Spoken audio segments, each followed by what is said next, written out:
Welcome to the Learning Pines YouTube. We hope this video helps. You start by linking accounts so Xbox and Discord can talk to each other. Open the Discord app, go to User Settings, then Connections, and choose Xbox Live. Sign into the same Microsoft account you use on your Xbox.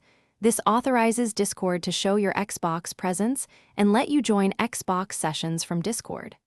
Once connected, make sure Discord shows the Xbox tag under Connections, because that link is the bridge that enables cross-device joining and presence features. Next, you configure the Xbox so Discord can actually route parties.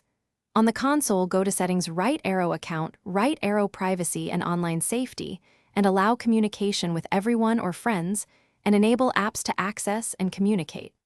Once done, back in Discord, locate a friend's voice channel or a server with a Join button and tap Join on Xbox. This triggers the Xbox to receive an invite. Accept it on your console, so the voice session appears as an active chat on Xbox. Finally, you accept the incoming Discord session on the Xbox and verify audio levels.